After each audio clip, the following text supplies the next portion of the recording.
And Meghan said, "No, babes, I'll give you an era.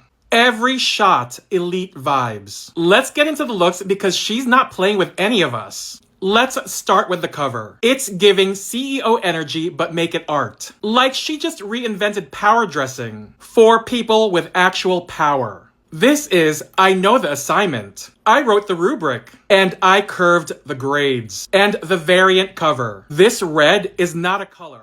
It's a personality. Bold, booked, and not here for your opinions. Serving, I don't compete. I show up and suddenly everyone looks unfinished. It's giving, my piece is non-negotiable, but make it couture meditation. It's giving quiet luxury in a tax bracket you can't Google. The minimalist sleigh that says, I could be casual, but somehow this still looks expensive. This is soft life ambassador energy. Reclined like her calendar is allergic to stress. It's giving barefoot billionaire vibes. Chill, but still outdressing the entire timeline. This pose is I'll sit wherever because the throne travels with me. It's giving stylish professor who teaches how to mind your own business 101. Harper's Bazaar said, give us a moment and enjoy the behind the scenes of Her Royal Highness Meghan, the Duchess of Sussex's Harper's Bazaar photo shoot.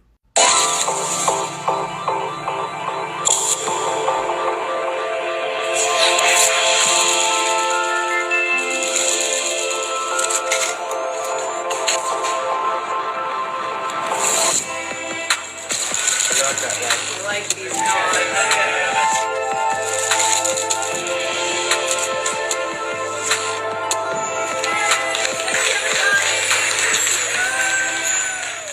My goodness, she is absolutely gorgeous. Let's take a moment to celebrity boyfriend list. And I'm assuming it's to match people's sexiest man alive hype. And guess what? Prince Harry is in. But guess which royal didn't make the cut? Us Weekly's roundup gathers the full roster of their top 10 BCBs, British celebrity boyfriends. And in no particular order, here they are. Louis Partridge, Jamie Bell, Orlando Bloom, Nicholas Hoult, Damson Idris, Andrew Garfield, Joe Alwyn, Prince Harry, Tom Holland, and Harry Styles. It's a curated list of actors, musicians, and global figures who fit the aesthetic. The soft-spoken charm, the cross-cultural appeal, the London to Los Angeles magnetism that plays well in American pop culture. And of course, Prince Harry's on the list, and deservedly so. His public life has been a constant fixture in global media for decades, and his relationships have shaped conversations far beyond tabloid gossip. He's been part of the international spotlight since childhood, and remains one of the most recognizable and discussed British figures of his generation. But what stands out just as much is who isn't on the list. And that someone is going to have a royal tantrum, something he's known for. But then there's the Henry Cavill factor. If Us Weekly wanted a genuine snapshot of the British boyfriend archetype, it's hard to ignore the man who embodies the role. More than half the names mentioned. Henry Cavill is effectively the blueprint. The charm, the stature, the worldwide appeal. And leaving him out is a crime against humanity. Now for the question. Do you agree with the lineup? Does this reflect the British boyfriend energy they're trying to capture? I talk about Meghan's race. It's always the white people who scream the loudest. It's not about racism. Like, that's a fucking mic drop. Like, that ends the conversation. It doesn't. Every time a black person, or an Asian person, or a Latina, or someone from the Middle East dare to say that felt racist, here come the shutdowns. Don't be so sensitive. It's not a race thing. Stop making everything about color. But here's the thing. You don't get to decide what's racist when you've never lived it. You don't get to gaslight us into silence because you're uncomfortable. See, you think racism only wears a white hood and carries a tiki torch. You think it has to be loud, violent, or spelled out in slurs. But racism is more clever than that. It adapts. It hides in boardrooms, in casting calls, in dating preferences you swear it's just a type. Let me break it down for you. Unconscious bias is when you cross the street when a black man walks by. It's when you assume the Asian girl is good at math. It's when the job recruiter skips over Jose and calls Jake. It's not always loud, but it's real. Microaggression is death by 1,000 paper cuts. It's You don't sound black. It's what are you? It's touching black people's hair without permission. It's mispronouncing our names and not caring enough to learn them. It's assuming we're the assistant, not the boss, and then telling us we're angry when we speak up. These things don't happen in isolation. They stack. So no, maybe you didn't use a slur, but if you dismiss someone's lived experience because it didn't match your perception of what racism looks like, you're still complicit. And here's the truth. If you're more offended by being called racist than by actually doing something racist, you're protecting your ego, not people of color. You want help? Start by listening. Really listening. Stop arguing about intent. When we're telling you about impact, stop explaining away harm you've never had to survive. Because if you've never had to question if your skin, your accent, your last name, or your religion is a liability, of course you think the system is fair. But fair for you isn't fair for everyone. So stop trying to define racism from the outside and start showing up on the inside with humility, not defensiveness. Because you're not imagining it. We're just done pretending we don't see it.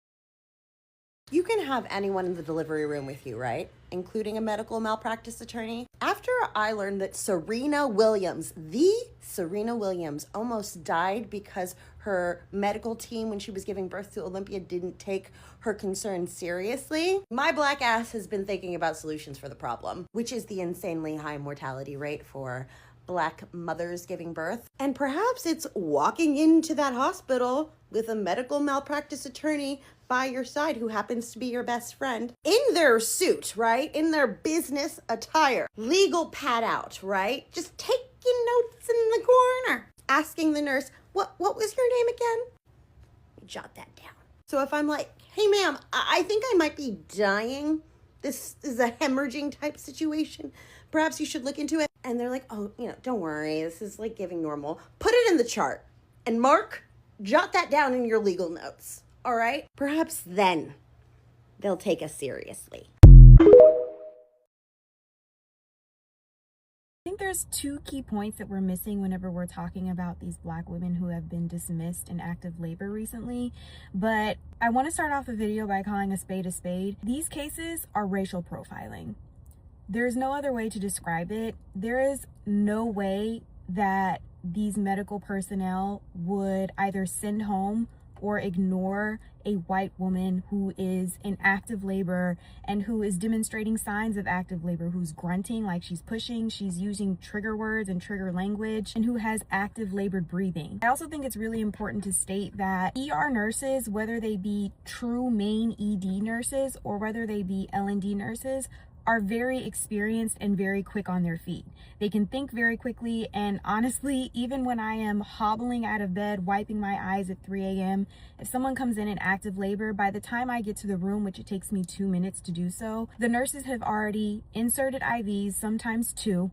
They have hung IV fluids, they have drawn labs, they've made a chart for the patient, have moved the patient to a laboring room, have changed them into a gown, have gotten their history on the way to the room. So the fact that this first nurse wasn't able to do that signals to me that there's one of 3 things happening. Either you are racially profiling, either you are inept and you are not capable of doing your job, or both. In any of those cases, you shouldn't be employed, in my opinion, in the medical field. This is why there's so much medical mistrust, and this is one of the main reasons why I get frustrated, because even as a physician, I still experience medical mistrust with caring for family members or even myself when I'm getting care. But I do want to mention 2 things that I think that we need to start having in these conversations. The main point being is that it's really disheartening and frustrating and painful when you actually sit back and think about the fact that black women cannot enjoy pre-pregnancy, pregnancy, postpartum, and beyond. There's things pre-pregnancy that we have to deal with within our own culture and within the medical system itself. But even if you are planning on getting pregnant and you have a positive pregnancy test, the fact that we can't sit and enjoy that moment is really sad. Yeah, everybody might experience some anxiety and, oh, am I going to be a good mom if this is my first baby, or if I'm adding children to the mix? Am I going to be able to financially provide, or am I going to have help? We all experience those things, but the fact that Black women always have that thought in the back of their mind, like, am I going to make it out alive? It's just really sad when you think about that. It's like other women can enjoy pregnancy, and yeah, birth is obviously a painful experience. It can be very scary at times. It can be very anxiety inducing, but the fact that women can't experience joy, like there's still moments of joy that come from childbirth, and it's very frustrating because that's the reason why I went into this field, is because I got to be with women during arguably one of the most important, if not the most important time in a woman's life, and it should be the most joyous occasion. Like I said, yeah, there's probably pain and anxiety, but still on the other end of it, it should be a happy moment. And it's like we can't have that. And even postpartum, we get dismissed, and beyond. If we have a boy, we're worried, is he going to be perceived as a threat? If it's a girl, if she goes, Lord forbid, missing, is she going to be prioritized and trying to be found? Or is she going to be dismissed whenever she comes of age? It's just really disheartening. And I think we really need to start plugging that into our conversations, because these women deserve to have a joyous birth, and they shouldn't have been dismissed, absolutely. But we also have to remember that and I don't want to speak for them, their children were shown in the video, they're beautiful. I'm sure they had little moments of joy, but that moment shouldn't be plagued by medical mistrust, dismissal, frustration, feeling like you're not being listened to. Like, it's just not fair. It's not fair that we have to endure that as a cohort. Another thing I think that we should also be considering is that when we're sharing these videos, I want us to remember that these patients come first. I understand that we all want to talk about it. We're all frustrated with the nurses and medical staff. I certainly don't want us to stop having these conversations, and I don't want us to stop spreading information. But I also want us to just take a second to remember that I don't want to speak for these women, but these women might need a second on social media when they're scrolling. They might just need a second to escape the trauma that they have experienced, because that is what it is. It's trauma that they have experienced, and they might need a second. And to see yourself on screen constantly, to relive that horrible experience, and to see the comments frustrated with the staff, yes, appropriate, not enough, in my opinion, not enough well wishes for the mother and the parents. I think that's another thing that we need to start doing as well. When we're sharing these, like, let's just remember, like, we don't know how these women are going to process this trauma that they have gone through, and they deserve a moment of relief if they need it, because their feelings could change at any point. We also need to remember that when we're commenting and sharing, to also send prayers and well wishes for the mother. We do need to hold the medical staff accountable, and it is frustrating, and we should be sharing our anger as well, because that amplifies the situation, which it should be amplified. But we also need to remember to extend our well wishes and prayers to the mothers and the parents as well. We need to say that because they deserve it. We just need to remember them in these moments, and that's all I have to say. Bye. What? How many times have you been pregnant? 3! This is your third pregnancy? Yes! You have 2 babies It's at in home? my ass! You have 2 babies at home?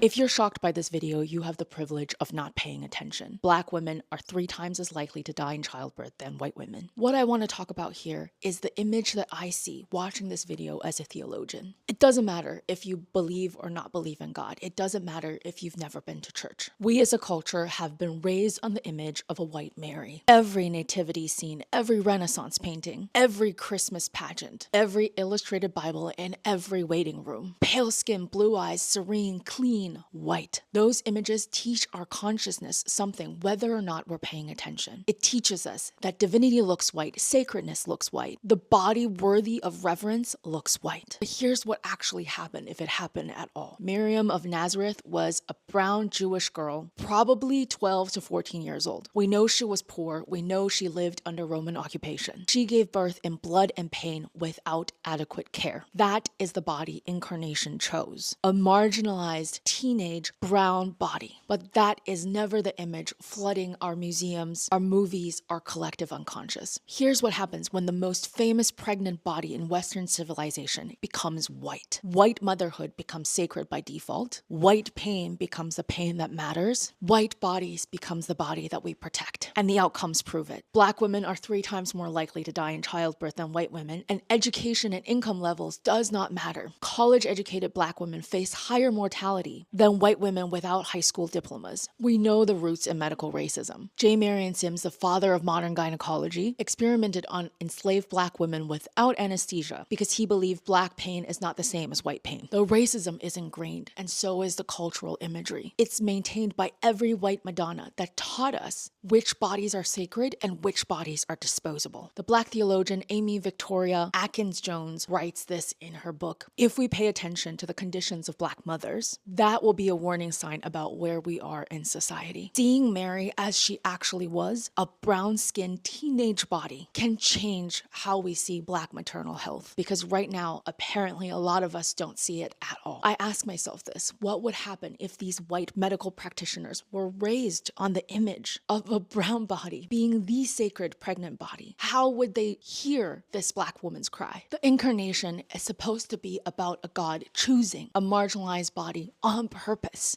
A poor brown teenage girl living under empire. But we turned her white, stripped her of her actual embodied reality. And now it's possible to live in a world where we can watch a Black woman in active labor and not recognize the incarnation happening right then and there. Black maternal mortality is 3 times higher because we've been taught, all of us, which bodies matter. It is time to see what we refuse to see. If you enjoyed this, I welcome you to join my Patreon community, where we are deconstructing and reconstructing women in the Bible. Our first study of Eve as a theologian dropped yesterday, and it is free to everyone who wants to check it out and see if you want to commit to supporting this work. You'll have access to an audio recording along with an accompanying 12-page PDF. Come join a group of mystics, rebels, witches to explore, question, and reclaim our holy egg together.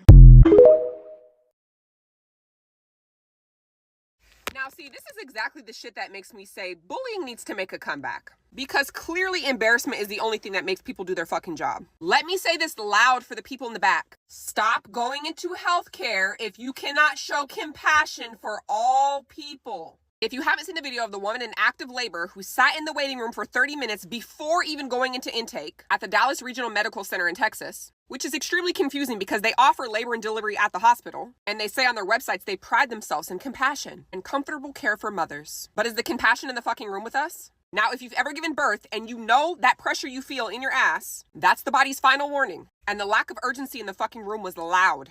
Surely they should know that this could be extremely dangerous. Delaying care like that puts both the baby and the mother in extreme risk. Loss of oxygen, emergency delivery, hemorrhaging, fetal distress. This isn't a small mistake. This is a mistake that can cost a life. Pure negligence. And if this is how they treat women on camera, imagine the shit that they're doing when they're not getting caught.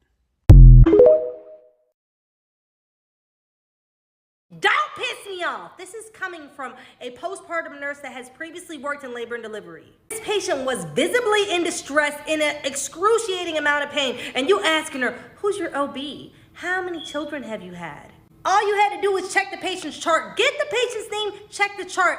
Guess what? That's not even important right now. The thing that's important is she's saying the baby is in her behind. Now, me having experience working in labor and delivery, the doctor asks, if you feel pressure down there, that means you're ready to push. And if you're ready to push, that means you're about 10 centimeters dilated. And if you're 10 centimeters dilated, that means you're about to have this baby like right now. That find it hard to believe that this person that was taking her information even went to nursing school to begin with, because to pass nursing school, you have to take the maternal class, and then you learn the stages of labor. And you can tell that this lady is obviously in active labor, and if she's in active labor, this is an emergency. She wasn't acting too urgent for me. She was way too calm. Asking her all of these questions that could have been taken care of by somebody else. They should have been getting that information from the patient while taking her to triage and doing things simultaneously. When you go to nursing school, you learn delegation and prioritization. You can get somebody else to help you do things while you're helping the patient at the same time. What's really getting me is the lack of empathy. You act like you don't care. You have to know basic care and comfort. You have to have empathy for the patients. You have to put yourself in their shoes. If you ain't never had a baby, you don't know the pain she's experiencing. Let's not go into all the things that could have went wrong, because you over here playing. The baby is supposed to be on fetal monitoring, to monitor the baby to make sure everything was all right with the baby's heart rate and everything is going good. They need to know the position of the baby. They need to know what's going on. They don't know nothing, because you over here asking her questions when you could I'm trying not to be mad. You don't get into nursing just for a paycheck. You have to have, you actually have to care. You have to care. And it made it worse. It made it worse that she was a black woman. And another thing is, all right, yeah, you found out that she has 3 children. That means you're more at risk for hemorrhage. Y'all didn't have nobody there. Y'all should have called. They should have came running. They should have been running to come help her. She could have delivered that baby right there. They didn't have no TXA, no meso, no nothing to stop the bleeding, stop the contractions after giving birth. She could have hemorrhaged. The more children you have, the faster your labor is than a first-time mom. That baby was on the way. Then her mama said that they called the hospital to let the hospital know that they were on the way. And y'all ain't got nothing together. They didn't even want to help her in the wheelchair. I'm telling them to square up. I got a license to keep. I got to calm down. Not only that, the baby could have went into fetal distress. You don't know if the baby has meconium in the sac. Y'all haven't tested nothing. Y'all don't know. They don't have respiratory there. They don't have a neonatal nurse practitioner, nothing. Y'all just let the lady sit there and labor in the wheelchair. Didn't check her dilation. They didn't even see if they could give her an epidural to try to help her with the pain. And yes, I do understand when you get to a certain point of labor, you can no longer get the epidural. But even if you couldn't give her any of that, all you had to do is speak to the lady like you cared. You could have said, all right, mama, don't worry. We're going to have somebody come down. We're going to take care of you. We're doing everything that we can to try to assist you at this time. And we're going to make sure that you have the best delivery we could give you at this point. No, y'all couldn't even do that. You got to do better. As medical professionals, you have to have a heart. You got to want to be at work. I feel so sorry for that mom. I know the pain that she was in. Ty, do your job on these nurses that's out here playing. Why would you go to school and get a license just to lose it by doing some reckless stuff like this? Do better. I'm gonna get the belt. Dallas Regional Medical Center, come outside. We ain't gonna jump you.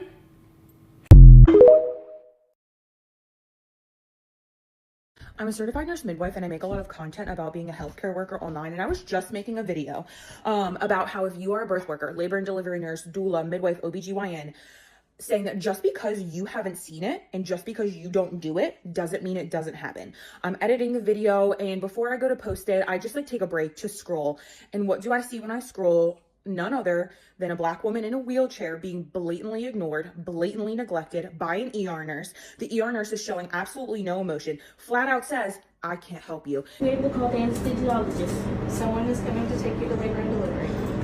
That's not what I asked. I cannot help. Is calling and being like, I don't know her due date. And the woman is like, I told you my due date. She's grunting. Anybody who works in birth or works in a hospital knows the sound a woman makes when a baby is about to pop out of her. Newsflash, the baby popped out 12 minutes later while this nurse literally has her back to her and is just typing on the computer. Absolute medical neglect. The reason I'm making this video is because just last week, I saw a labor and delivery nurse make a video saying that people are not pressured into epidurals, that nobody's forcing you to get an epidural, that's not happening, stop fear-mongering on the internet. And I made the response video saying that just because you don't do that, just because you haven't seen it, doesn't mean it's not happening.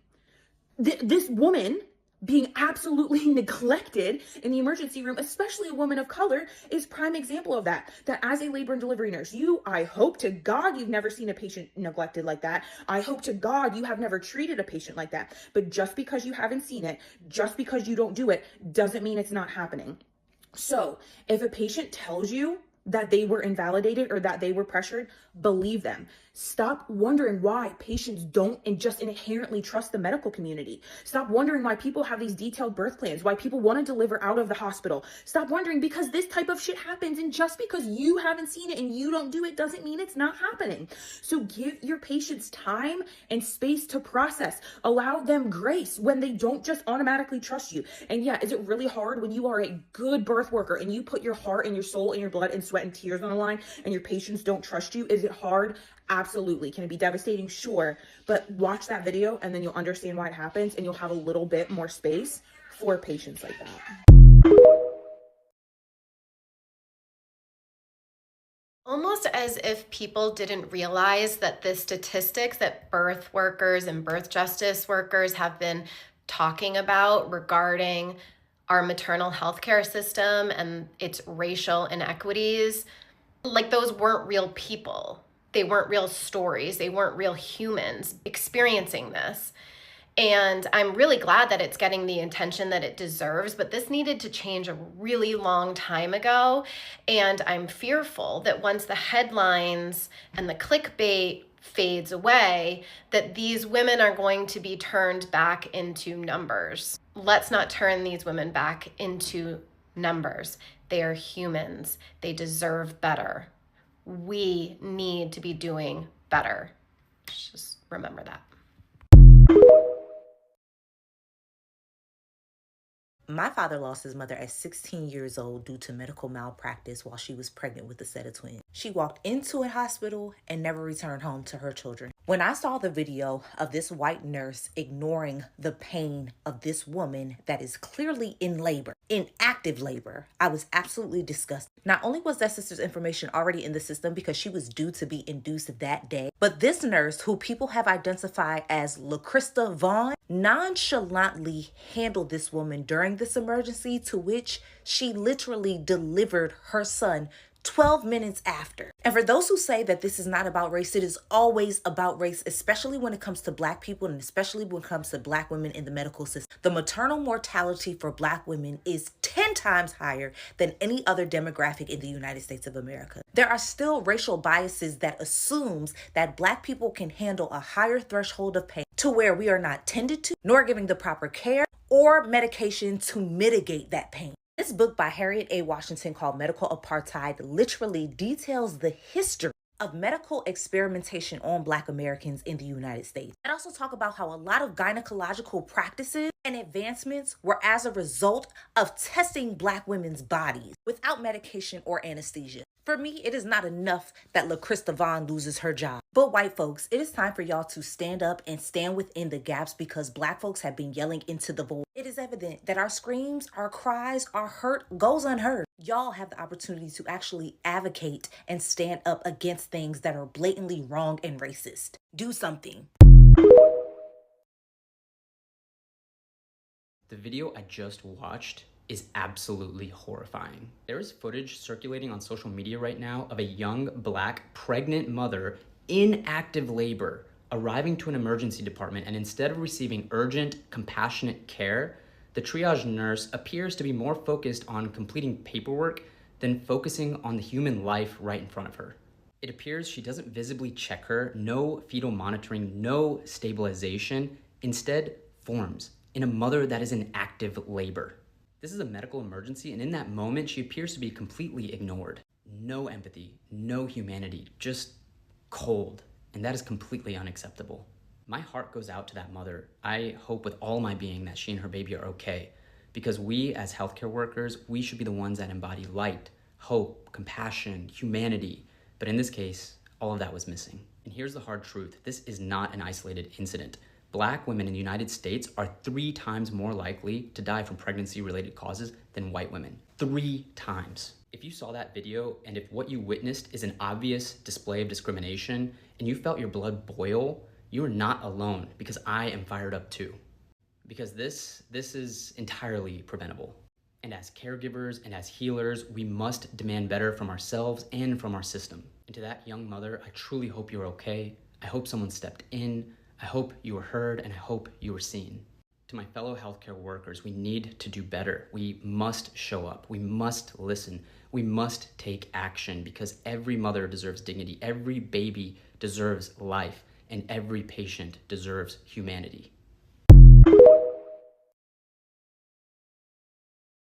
The video of the black birthing patient who was completely ignored in Dallas when she was in active labor has gone viral across multiple platforms, including those of healthcare providers who aren't even in obstetrical care.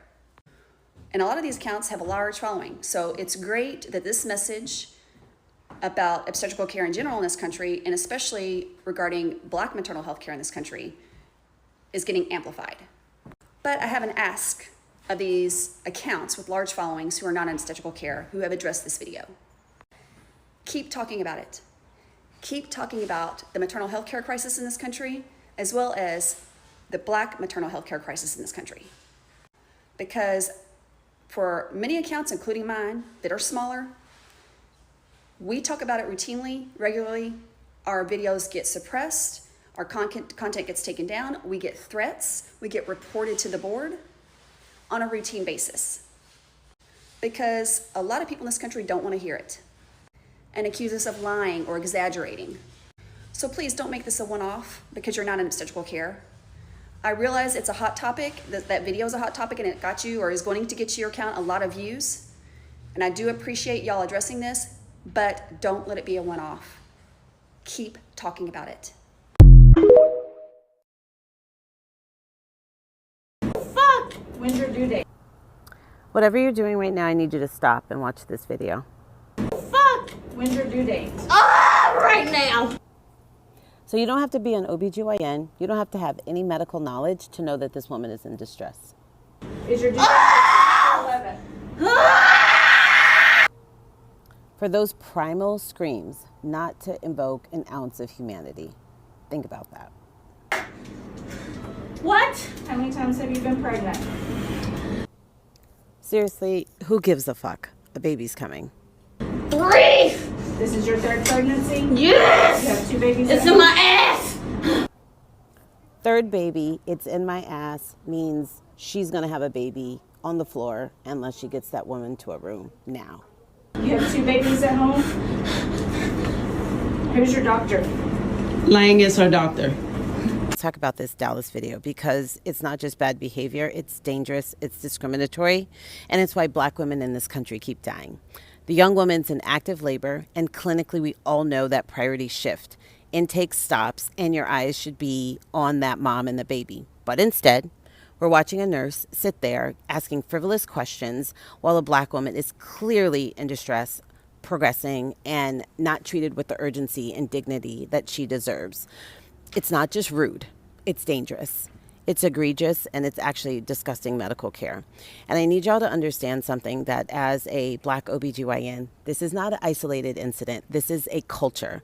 And this is what happens when a healthcare system that is not designed for anyone outside the majority, this is how it affects and shapes the legacy and how Black women are treated in real time. This is our maternal mortality numbers. This is how Black women end up ignored, undiagnosed, untreated, and unprotected. It's a bias, it's systematic, and it's behavior like this that gets passed down, normalized, excused. This is a culture problem in Dallas, Texas probably as a whole. And a culture doesn't change with a press release. It changes with accountability, retraining, leadership, consequences, and a refusal to let people like this touch patients. So, in closing, Black women deserve urgency, compassion, and clinical excellence. This ain't it. What we saw was unacceptable, and it's time that the healthcare system finally stops pretending that this doesn't happen. You need to do better.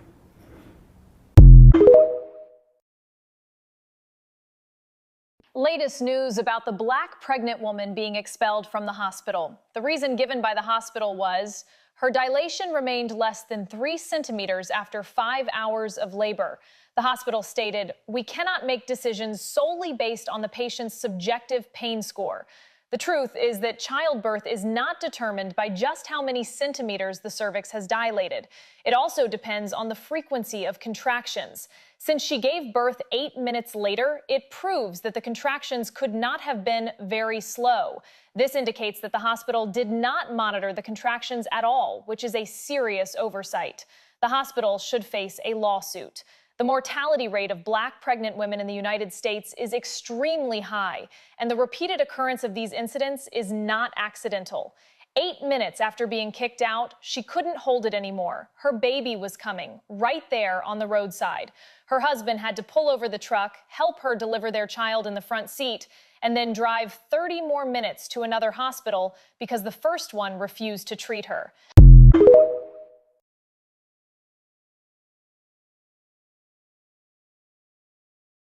The myth is that Lincoln freed the slaves, but Lincoln says in 1860 and 1861, it is a lie and a slander that we have any intention to abolish slavery in the slave colonies of the South, in the slave states of the South. This is just a lie, he says. So why does it happen?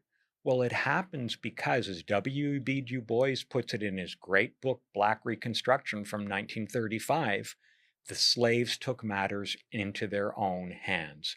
500,000 of them fled from the South, withdrew their labor from the Confederacy, found their way to Union lines. And Lincoln's generals are going, what do we do with these people? What's our policy? And initially the policy was return them to their masters. But they refused to go back. They came in such numbers that this wasn't viable, and a few of the more radical Republican generals said, I'm not returning them. They were defying Lincoln, but they were defying Lincoln because enslaved people were forcing the issue. And ultimately, 200,000 of these self-emancipated Black men find their way into the Union Army and Navy. Women serve as cooks and as spies. We often forget that the great Harriet Tubman, who had led a series of raids to free family members and then to free non-kin fugitives, was the most accomplished spy for the Union Army. Lincoln eventually provided a pass which said, Harriet Tubman can go wherever she wants, because the point is, she could provide intelligence to the Union Army that no one else could provide. So this was a movement of self-emancipation. Enslaved people forced emancipation on the Union, on President Lincoln, through their own militancy, their resistance, and their mass flight from the South. So yes, history starts to look very different. And once again, we see the withdrawal of the labor of 500,000 people, both crippled the Confederacy. That's a huge withdrawal of labor power, 500,000 people, and it was adding labor power to the Union military forces. And this is a reminder of where social power lies in our society. And who are the agents of history? Yeah, so good morning, Black women. This message is for you. The world is different now. You can let go. You are allowed to say no. You are allowed to live in your softness. You are allowed to tell them that I can't make it. I just don't have the time to receive you. All those things are positives. And if they do not appreciate that, then they should not be in your circle. They should not be in your aura. You don't have to carry the world anymore. So you're allowed to walk in your royalty and live in your elegance. You are queen. You are the supreme. You are the supreme being. Walk in it. I give you full permission. Release it. You no longer have to carry it. It's not your load to carry. You've done it already for generations. I love you and I will continue to be your pillar. All right. Bye.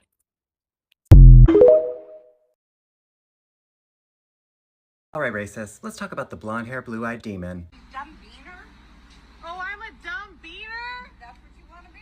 When? The angry white woman, the most protected archetype in racist America. The cave woman, the most hostile animal in nature. She's aggressive and very manly in her approach. She throws public tantrums like her husband throws away his marriage anytime he's near a black gay man. Let's not waste another moment not discussing the faces of the she-devil. Example 1, the crybaby. The bitch that wastes no time weaponizing her tears. This is the woman who initiates a confrontation. Then at the first sign of being held accountable, her eyes well up. On command. Oh God, no, it's you. Now you are, oh my God! Oh my God!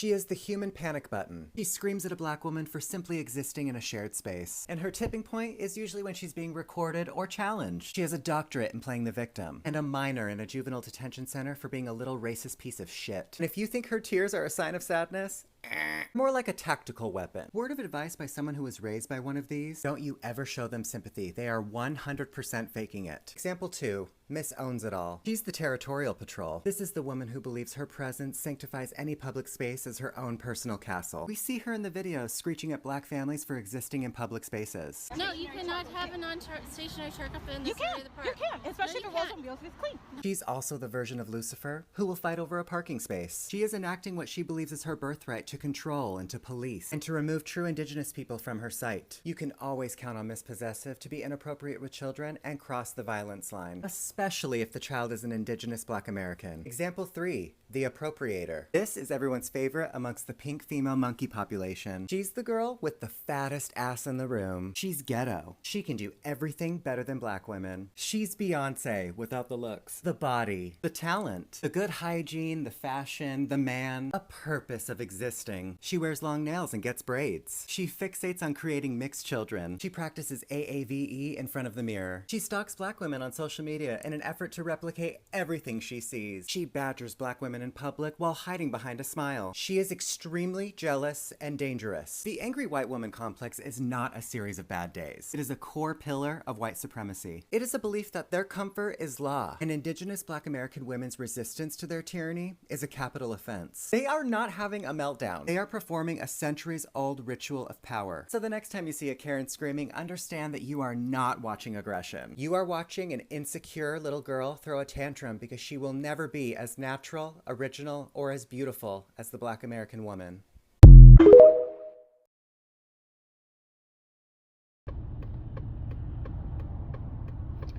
Hello, my people. Lady Rosie here. How y'all doing? All my new subscribers, you're welcome, and my returning subscribers, y'all know I love you.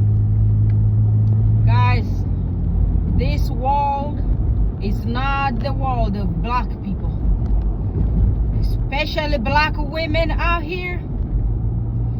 It's like the entire world is against us, and most of these people you see out here, they envy us and they want to be us. That's why you see them do whatever they do. You know, it's because they are so jealous of who we are, and that's why they treat us the way they treat us. There's nothing that we have with those women, none. We're not against them. We don't compete with them because there is no competition anywhere. We have our own culture. We have our ways of handling stuff. And they have their own ways. The superior way in their minds. Okay? They have that superior way in their mind.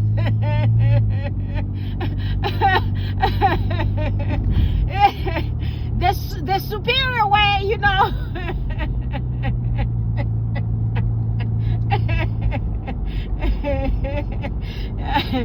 You know, if I was feeling superior, like I am that of big deal, I am that big of superhuman, I don't even see why I should sit there and compete or hate others. Because if I think I am that superior, I ain't got nothing to compete against. I ain't got nothing to envy. I just got my superior self out there. Okay? But it looks like that's not what is happening here. This woman just mistreated this sister. Mistreated her. You know, I went my share to nursing school. I told y'all guys about that. But I quit that nursing school because that racism, I couldn't take it. And by the time I went to that nursing school, I already had 2 master's degrees. Did you hear me? Did you hear me right?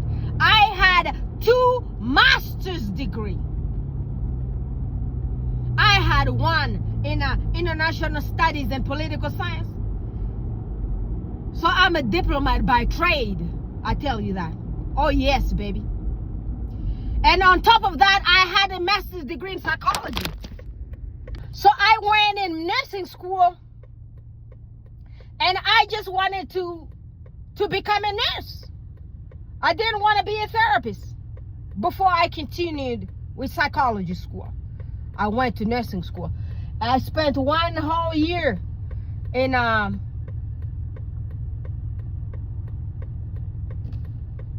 community college. I went in, I got an associate degree in nursing prerequisites. That's why I understand anatomy and physiology that good, because I was genius at that thing as well. Oh yes, baby. I went and learned anatomy and physiology, pathophysiology, all those pre-nursing, all those ones. Got an associate degree and went to Denver School of Nursing, which is right now here at Denver College of Nursing. I tell you, I went in there for a year. I went to med-surg too. I quit the school. Why I quit it? Because of the racism. Because anytime I went to clinicals, I had to work under white nurses' licenses. And the way I was treated, baby, those nurses had associate degrees in nursing. And some of them did have bachelor's degrees in nursing. And I had 2 damn master's degree. Yes, baby. And I wrote those theses my damn self. And I was a little baby tiny kid. Oh, yes. I wrote all those theses. And then I had those bullies sitting down there trying to tell me what to do and treating me certain way. I was like, baby, I'm better than this. I'm getting the hell out. I ain't gonna deal with you stupid racism, and I'm gonna do it right now. The school advisors, the dean, I was on dean's list at Denver School of Nursing. My people who are here, who were in nursing school with me, will tell you 4.0 GPA nursing school. And I get in there, I took a TEAS test. Was it called HESI? I scored 93% to get into that damn school, for God's sake. Better than everybody around there. And on all my pharmacology tests, I scored all the highest marks possible. The dean called me and she's like, Rosie, you need to come back to school. My school advisor wrote me letters and they sent police to come to check on me at home to check my well-being because they did not believe I would just quit and never come back. So they sent in the police to check on me for wellness because I got so mad at clinicals. I threw the badge away and took those scrubs off of me. Y'all know I like to dress up. I like to dress up really nice. I don't be doing good with all those scrubs, pajama kind of style. I don't know what they're. I thought I was very cute than that. And I did not appreciate to be treated a certain way by those nurses. Those nurses are not all good people. Most of them are in there for money. They pledged the 9-girl pledge to come to mistreat the black people. In those hospitals, we are not treated the way we should be treated. There is one sister of mine, her mother's name was Jacqueline, and that mother died here in Denver. That was my other Jacqueline mother. Y'all know my mama's name was Jacqueline. So then that Jacqueline mother, who was an African mama, who passed away in her prayer room when she went to babysit that mother, her daughter, who's my bigger sister. I went to take care of her when she was giving birth to another Jacqueline baby that she named after our mothers. She almost died at University Hospital of Colorado in Aurora. And thank God I used to be in nursing school back then. I read those monitors, called the doctors, called the nurses. Everybody acted certain way. I flipped in that hospital. I'm telling you, let me flip on camera. You are gonna see me. You do not want me to flip in your face. I scared all of them white people. I scared all of them. They had Indian doctors, white doctors. Everybody came to apologize to me.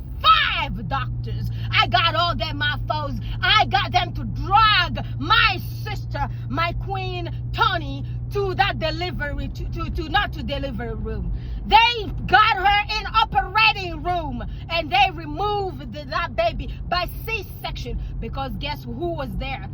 I was there. I read the monitor. The baby was almost gonna die in that womb, and the nurses neglected her. They said there was nothing, and I read the monitor back to them stupid nurses. It was one of them blonde ones with crooked face. I got all this thing sorted out, and that baby was born, and that's how that my sister Tony was saved. Thank God I was there. And when we tell people black women are likely to die from giving birth, people think like they think it's a joke. Serena Williams, who is a billionaire, she came out here, she told y'all what happened to her when she had a preeclampsia and went to give birth to that kid. She ended up with pulmonary embolism. And how did she get that? Because of somebody's neglecting those hospitals. Because guess what? The Queen Serena Williams is a black woman, and therefore she was treated just like the rest of us are treated out here. And when we sit down here and tell everybody how we treated, they try to minimize how we are treated. Today you got it on cameras. You got it everywhere. Everybody's making videos about it, and nobody is speaking, and nobody is saying anything. We saw millions watched that video out here, and yet that woman, the nurse, still has her license in that Texas after what she did to our baby sister who was giving birth to that kid. She has 2 other kids at home, and they had she was having this 3rd baby, and this is how she was treated. Y'all saw it on this video here. So you from other race, when you gonna come sit down there and tell us we act victims, we make up stories, we do not get treated that way? Come talk to me. You need to come talk to me and tell it to me in my face, and then we gonna go from there. Queens, God bless y'all. We all in this mess together. We have to get louder and get loud as we can. Teach our nieces to stand up for themselves. Teach our nephews how to stand up for themselves. Sisters, my queens, my kings, y'all need to sit down here. Show this video to your children. Show this video to our grandbabies. We cannot be quiet anymore. This thing, time to be quiet, is over. And before you come to my face, you do not belong to my race. You do not have the African DNA in your body. Do not come here and tell me otherwise. Do not tell me what I experienced. It's a joke. Do not tell me what I experienced does not exist, because I'm telling you, you're not gonna like me. Yeah, you are not gonna like me. I'm gonna leave this video right here because I'm so damn mad that I can't even say words correctly. I'm gonna talk to you guys again later. I love you. Please do not forget to go to my brother JTB's channel and go to all the success friendly channels. Go to my King Baron Success's channel. That's the Royal Success. And go to all the other channels and share my videos to reach more people. I love you. I'll talk to you guys again tomorrow. Bye for now.